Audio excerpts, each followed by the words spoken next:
Welcome back. We appreciate you spending time with us as always here on this Sunday. Over the last few years, flipping past the channels, if you have the Food Network, you had to have seen this. Today's secret ingredient is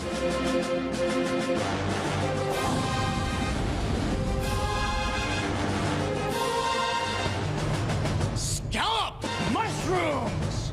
Crab cheese.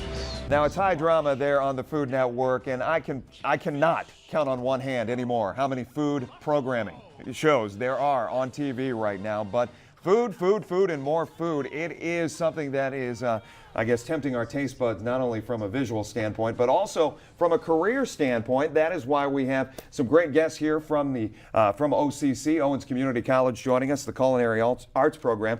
Chef Bill Powell, also Tina Osman and Gretchen Fairweather joining us from the program. Good afternoon. Thanks for being here. Hello. Thanks. So we showed Iron Chef there, Chef, and obviously very dramatic, but it's that, I guess, interest that has really, I mean, do you see it, it's always been there, or do you think over the last decade or so, being a chef is really cool? It truly is. About the last 15 years or so, I think, with the popularity of the Food Network, you can't walk into a bookstore anymore and not find the cookbook section, the food magazine section being one of the larger sections represented. Yeah, reality programming has done wonders as far as food is concerned. So all of a sudden, here comes the Culinary Arts Program, and obviously OCC is really making a commitment to this program, what we have seen over the last couple of weeks, the announcements. Certainly. We launched the program in 2006 in earnest, but our biggest challenge was it was so popular that we didn't have enough space to meet the demand. And the college administration put a great deal of faith in our program. We've launched a new facility. We took possession of it in earnest in January of this year, and the program is growing like gangbusters. Talk about the facility and what you are adding to that. What was needed? What did you get? What are you seeing? Wow, great question. We really needed the opportunity to offer more baking and pastry classes. One of the challenges that we had in our old facility was there wasn't much climate control there. So when you're working with chocolate, when you're working with sugar, you need temperature control, you need humidity control in order to make those things successful. In the room, not just making them and sticking them in the fridge. Exactly. Yeah. Exactly. So what are you seeing now as far as the changes that have been implemented? We're looking at some video when we were out at the announcement a couple of weeks ago, but what are you seeing as far as how this is really helping the students? Well, it's helping the students because we're able to give them a learning experience in more than one lab. Previously, we only had one kitchen, so the students were moving through their baking pastry classes, the Garnishing classes, the techniques of healthy cooking classes, using the same equipment in the same environment. This new facility gives us the opportunity to expose the students to more than one production environment. Gretchen joining us, she's one of the instructors out there.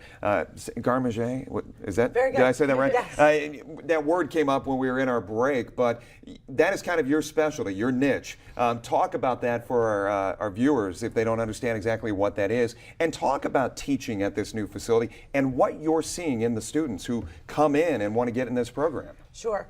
Garnishing is the cold kitchen, and so a lot of it has to do with preserving and curing.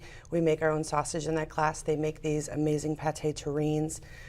We also do a lot of garnishing with vegetables and fruit and vegetable carvings. We make our own cheese. I know that many of my students say it's one of the hardest classes because it's not something that they're familiar with. We don't see a lot of these items in Northwest Ohio. Up until now, I'd say it's really coming around where you are finding their own cured meats in different restaurants in the area, and their own pâtés and their own cheese making, and we have more local cheese places. Yeah. But it's a totally different skill. What's great about our new facility is it's huge, and this is, sausage making isn't a small thing to do. You end up spreading out. So we have this amazing facility now where the students, every single student this semester in my class, got to make their own sausage, which was unheard of in the smaller facility. 3 of them would work on one sausage. Sure. But in this case, we made venison sausage and turkey apple sausage. Kielbasa, bratwurst, yes. chorizo. What's the other one? Italian. We made spicy Italian and sweet Italian. There was also a sweet lamb sausage that was made for the spicy lamb sausage for the opening. Yep. Now, are these the exam type preparations that we're talking about? I mean, students are coming in here, and obviously this isn't just, hey, let's see if you can do this.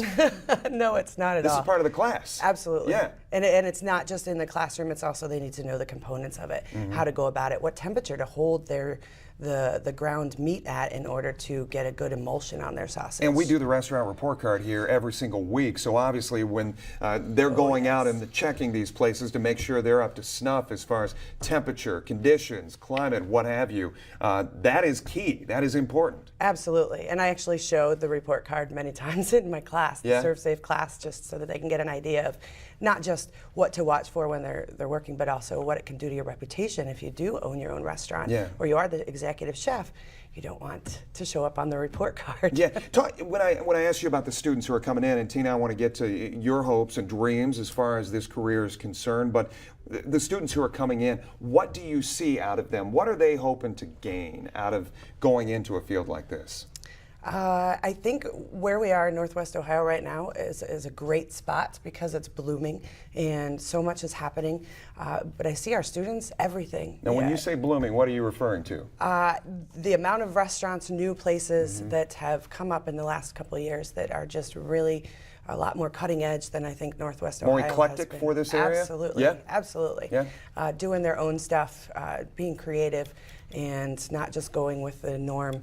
Doing these amazing comfort food with a twist, and it's really cool, this area right now. There's so many restaurants that I love to go to in this area. I want to show a graphic that is presented by the Owens Community College folks, showing some of those careers that are out there as far as this industry is concerned. And when you look down the line, they talk about starting salaries per year, executive chef, pastry chef, food scientist, food writer. So many different ways you can go with this. I think we have a couple of more there: restaurant manager, sous chef, hospitality manager, and cook in general. But Tina Osman, who's joining us, you have kind of a different twist on what you would like to do with this career. Yeah, I don't want to be that person that works in a restaurant, you know. I mean, I started the program thinking, oh, I'm going to open my own bakery, but I've changed my ways that I want to actually feed people on like a daily basis, whether it's through healthcare or education is one of my big things about getting kids to realize that their food doesn't just come out of a box, that it comes from the ground, it comes from, you know, how many kids don't know a hamburger comes from cow? My 6-year-old knows hamburger comes from cow, but there's not many kids who know that. And that's one thing that my lifelong goal is to help change school lunches, especially in Northwest Ohio, to be less packaged and more prepared in facility and in the building and in the school, less salt, less chemicals, less preservatives, just real food. Yeah. And that's kind of what I want to do. What are you finding? She's describing the classes going in there. You talk about making your own sausage, things of that nature. What are you finding out of these classes? When somebody's out there today watching thinking, I might be interested in that, how bad is the challenge? How big is the challenge? Not bad. How big is it? It's a big challenge because the world of food is so huge and you learn so much. And I don't think it's hard at all. I mean, yes, Garnishing I found was a harder class because, like Chef G said, it's something I've never heard of. I've never heard of Garnishing. I never made a pate. I've never made a terrine. I've never even thought about making my own sausage before. But it's really, if you take it one thing at a time, it's not that hard. It's not that challenging. But I think it's something that at least I know I'm passionate about. Chef Bill, I was interested when she said she went in thinking I might want to do this. I actually found interest in doing something other than that. So this is just like any other type of person going into college, going into a university thinking I'm going to change my major, I'm going to focus here, elsewhere. You find that a lot? We do, especially when we teach those survey classes, those first semester classes, and we're getting to know the students and we ask them what their hopes, their dreams, their aspirations are. The vast majority of them say they want to own their own operation, whether it's a bakery, a restaurant, and then we find throughout the course of their time with us that evolves because they're exposed to so many more options. You know, I had some folks from Bar 145 on a couple of weeks ago, and they have franchised. They're stretching out. They're in Columbus. They're in Akron as well. You and I had a quick discussion talking about the opportunities that are here in Northwest Ohio as far as, and Gretchen tapped on it as well, making a difference in this market when it comes to food. Definitely. One of our biggest challenges is the fact that the food and beverage industry in Northwest Ohio is growing so quickly. We are constantly getting emails and phone calls from individuals who are looking for our students. The challenge is our students are already employed. Yeah. So it's a great position for us to be in as a program. It's a great position for our students to be in, also to have those options available to them. There's such diversity here that we wouldn't necessarily have found 15 to 20 years ago. Well, Bill, Tina, Gretchen, thank you so much for taking some time. More information out at OCC. We will post that online for you folks there at home. We appreciate it. Good luck to you. Thank you. We'll be right back right after this.